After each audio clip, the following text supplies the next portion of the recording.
I went from being a personal trainer and a marathoner to sleeping about 18 hours a day, where my husband physically had to drag me out of bed. I was getting really short of breath. I couldn't walk up a flight of stairs, like a few stairs. I was getting really tired.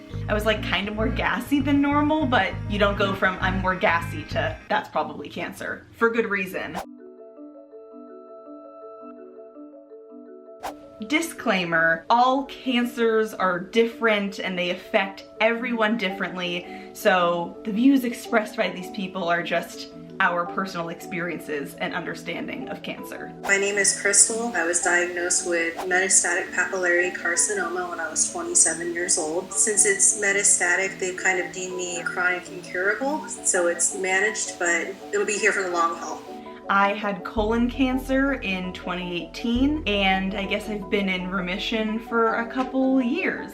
I'm Antoinette Yancey. I go by Tony, and I had leukemia, specifically acute lymphoblastic leukemia, and I got diagnosed in January of 2017. How did you know you had cancer?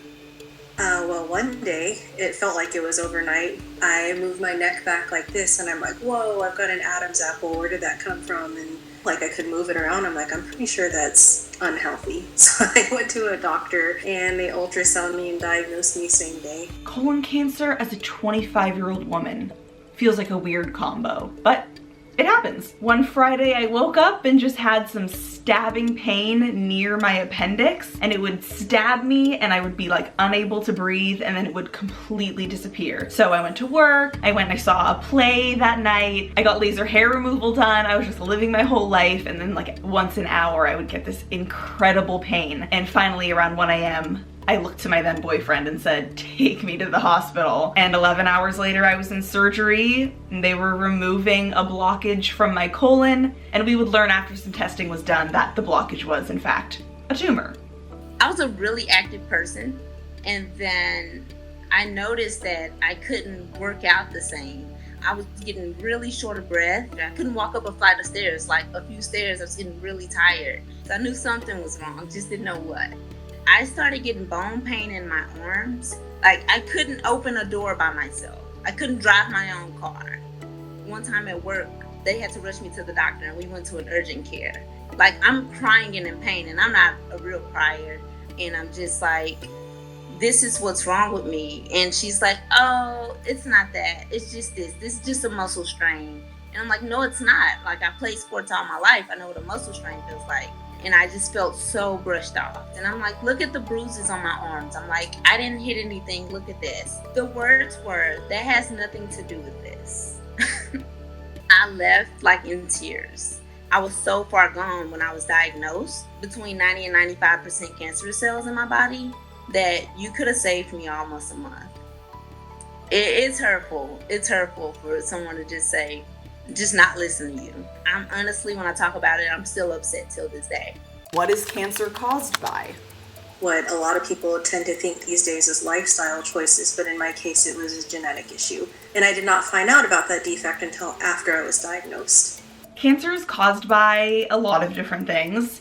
Some are more obvious, like smoking cigarettes is a pretty direct pathway to lung cancer and that kind of thing. I believe the science that says that beef and burnt charred foods are carcinogens and they influence the development of cancer. Sometimes it's just in your DNA and your cells like to go haywire. And also there's the unknown, kind of like mine, they don't know what causes it. What do cancer lumps feel like?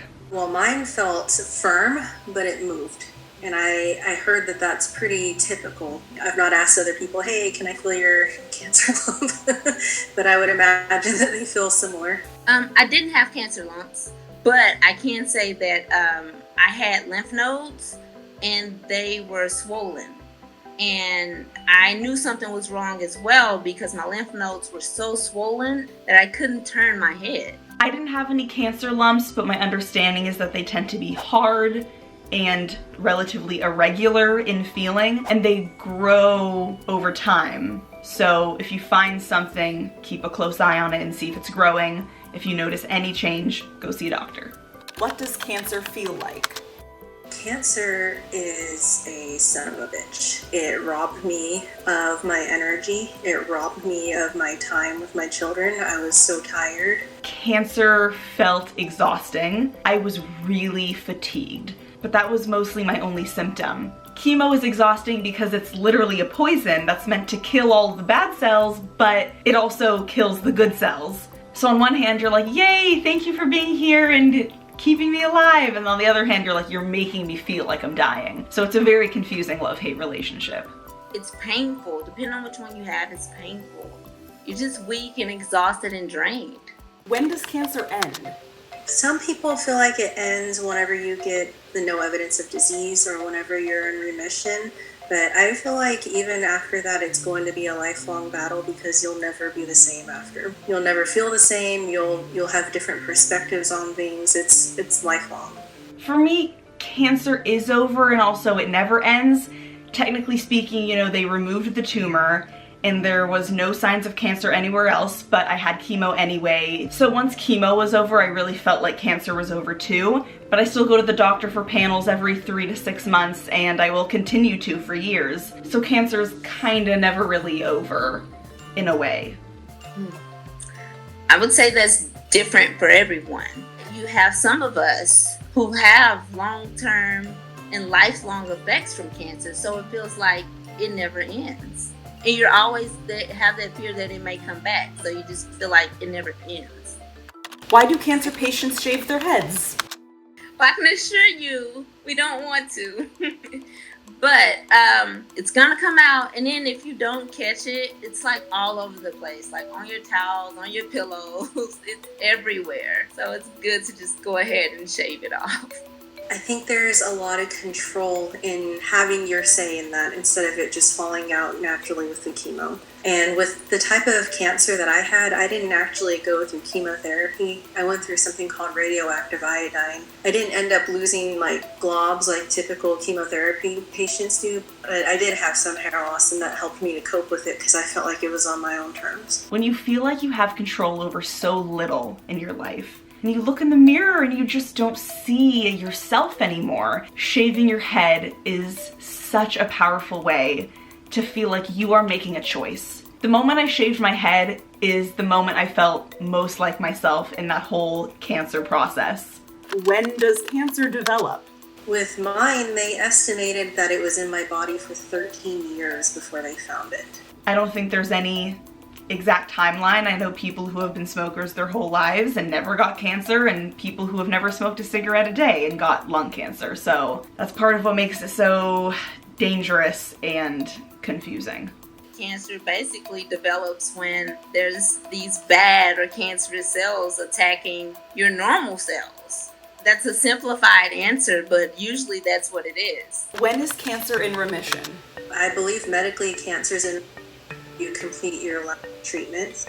I only had one treatment, and then they deemed me unsafe to have any more because the type that I have, it radiates your whole body. So the more that you take on, the higher chance you have of getting leukemia as a result of that. So you gotta weigh the risks and benefits. In a way, I might have considered myself in remission after my surgery because there were no signs of cancer, but we did chemo anyway, just in case there was any cancerous cells that escaped elsewhere in my body. So complete remission, or some doctors would say you're cured, is if you remain without any cancerous symptoms for 5 years.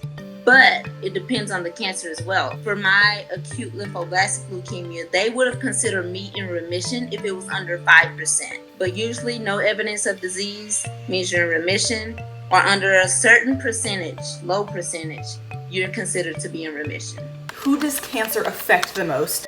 For me, I don't feel like it affected me the most. I felt like it affected the people around me. I was not able to be there for my children the way that I hoped to have been. My kids were 1 and 3 when I was diagnosed, and so my husband, he was the caregiver, and he really had to step up. So cancer mortality rates are higher in men and most high among African American men. But if you want to take the question kind of more philosophically, who does cancer affect the most? I always say that cancer affected my family and loved ones equally as much as it affected me, just in a different way.